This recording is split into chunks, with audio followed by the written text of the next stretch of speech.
Researchers from the University of Idaho and Boise State are studying the correlation between smoke in the air and potatoes in the ground. Now, this is today. This is what scientific studies take years to complete. As you can see, years of covering and waiting for this study we were talking about. I mean, because that clip was from 2022, by the way. Well, we finally have the results of a certain study. Does smoke affect our famous Idaho potatoes? Sophia Bliss has the study and the answer.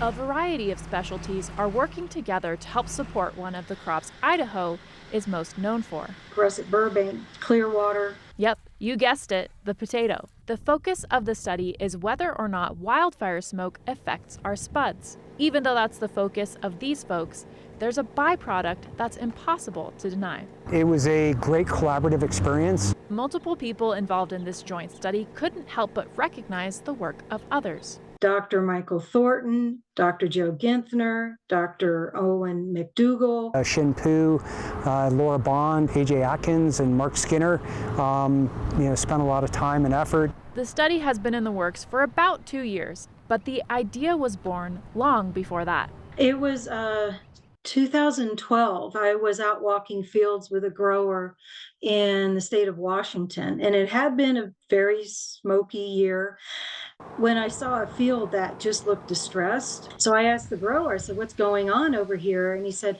"That variety just doesn't do well in smoke." I was like, "Oh, okay." And he says, "But you plant it now, and you don't know if you're going to have a smoky year or not."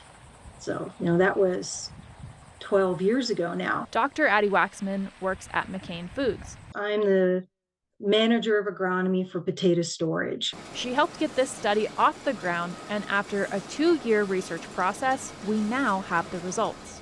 Dr. Owen McDougall, who studies chemistry at Boise State University, was another one of the many scientists involved in the study. I think what we found is that based on the variety of potato, the smoke can dramatically affect the tuber growth and development.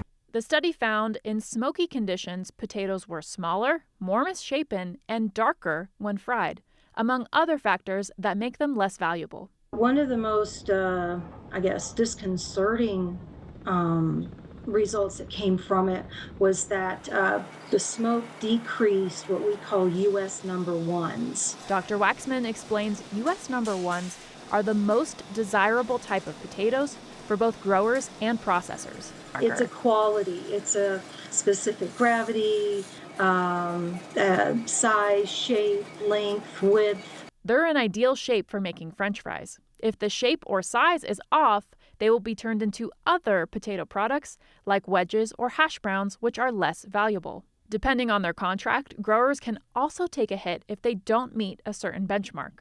The mark is at about 50%. So if they're bringing in less than 50% number ones, then they could take a financial hit with their contract. But there is some good news. Some potato varieties fared better than others in the smoke. So if a busy fire season is expected, growers can adjust the variety they plant in the spring.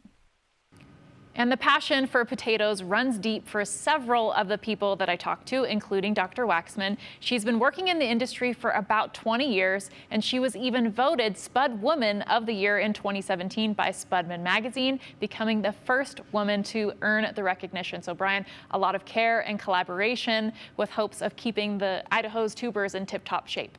A woman winning the Spudman Award. I didn't even know that was a thing, so that's amazing. I didn't either. This study makes sense because they've studied this when it comes to wine grapes. And granted, though, those are growing above the ground, but it affects the wineries, and the wine, I should say, and the wine grapes. Why wouldn't it affect potatoes? Right, and Dr. McDougall also said it has affected the flavor of milk as well from cows. Wow, so it is pretty widespread. All right, thank you very much, Sophia.